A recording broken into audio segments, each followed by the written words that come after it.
सुनाने की जब बदतमीजी की तो केशव युवक उठा, मंच पे पहुंचा और तो तिंग जैसे उस वक्ता को कान पकड़ के, बोझो कान पकड़ के धड़ा धड़ा धड़ा 3 तमाचे ऐसे रख दिए। तो आयोजक लोग आए और उनके जो 3 आदमी विशेष आए, केशव का हाथ पकड़ा, केशव ने हाथ पकड़ने वाले को यूं मरोड़ के, दूसरे को, तीसरे को। केशव का ये शौर्य और देशभक्ति और आत्मनिर्भरता देखकर कलकत्ता के मौलवी लियाकत हुसैन, आफरीन है भारत के लाल, आफरीन है, दौड़ा दौड़ा और केशव विद्यार्थी को उस नेता ने गले लगाया और कहा कि आज से तुम और हम दोस्त, जिगरी दोस्त।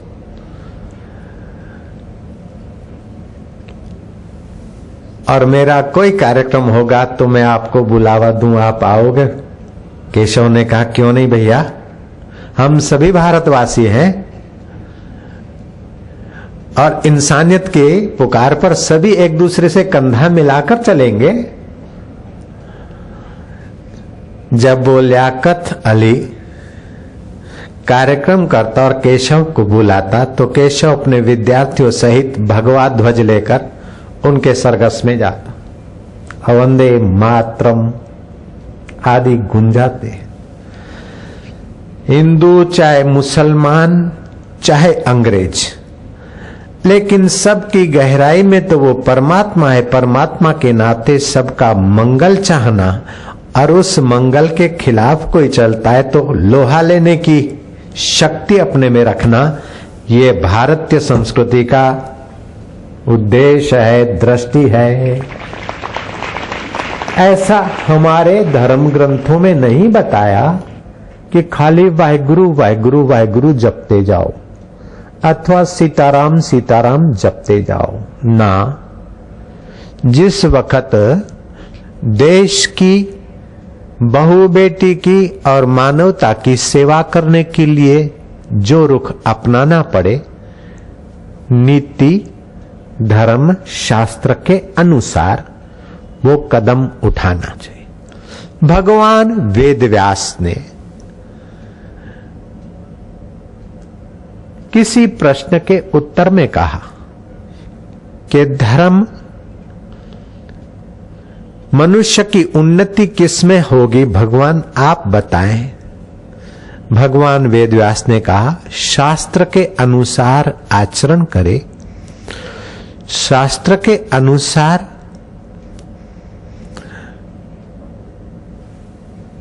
अपने तन को मन को स्वस्थ बनाए। जैसे मैदे की डबल रोटियों का नाश्ता तो अभी अच्छा लगता है, लेकिन आगे चल के आंतें कमजोर हो जाएगी और बासी खुराक स्वास्थ्य के लिए, बुद्धि के लिए अच्छा नहीं। तो इस प्रकार कैसा खुराक खाना चाहिए ये शास्त्र के अनुसार। सुबह नींद में से उठते समय थोड़ा शांत होकर भगवान का स्मरण करके बाद में बिस्तर छोड़ना चाहिए। नींद का त्याग शास्त्र के अनुसार करे। माता पिता और बड़े लोगों का, बूढ़े बुजुर्गों का आदर करना ये शास्त्र की आज्ञा है। जयराम जी की, तुम्हारे में बल आ गया लेकिन फिर भी कितने भी बलवान हो, दुर्बल माता तुम्हारे लिए पूजनीय है। जयराम जी की, दुर्बल व्यक्ति तुम्हारे लिए सेवा करने योग्य है। तुम उनकी सेवा करो, ऐसा तुम्हारा बल सार्थक है। तुम्हारा बल अगर दुर्बलों को सताने में है तो तुम शास्त्र के विरुद्ध कर रहे हो। बलवान होते हुए भी तुम असुर हो। वह बल क्या जो निर्बल की सहायता में काम न आए। वह मानवता किस काम की जो देश की और देश के निर्दोषों की सेवा में काम न आए तो चाहे नीति, चाहे धर्मशास्त्र हो, चाहे समाज शास्त्र हो, चाहे अर्थशास्त्र हो, लेकिन जिस शास्त्र में नियंत्रण और विधि निषेध नहीं है, ये करो ये न करो, ये ज्ञान नहीं है, वह शास्त्र नहीं।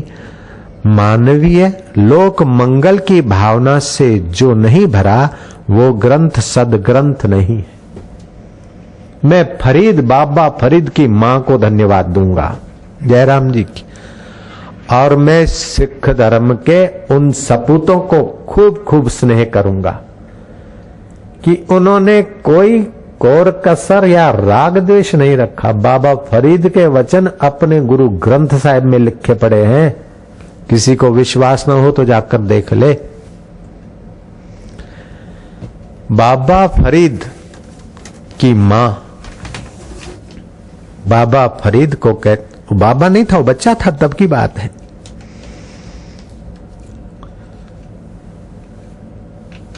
भक्ति में लगाती है, हिम्मत देती है। माता का नाम था बख्तू। वो मुसलमान देवी बख्तू को भी मैं खूब खूब धन्यवाद दूंगा कि अपने पुत्र फरीद को इतनी व्यापक निगाहें दी और अपने पुत्र फरीद को परमात्मा के ध्यान, परमात्मा के जप और परमात्मा के नाम एक उपवास आदि रखने की प्रेरणा देकर माता बख्तू ने लड़के फरीद को बाबा फरीद बनाने तक की यात्रा करवा दी। और सिखों को शाबाश है कि बाबा फरीद के वचन अपने ग्रंथ साहिब में आज तक संभाल के रखे हैं। नहीं है संभाले हैं। एक बख्तू बाई ने अपने बालक को ऐसा बनाया कि लाखों लाखों सिख अभी भी फरीद बाबा को स्नेह करते।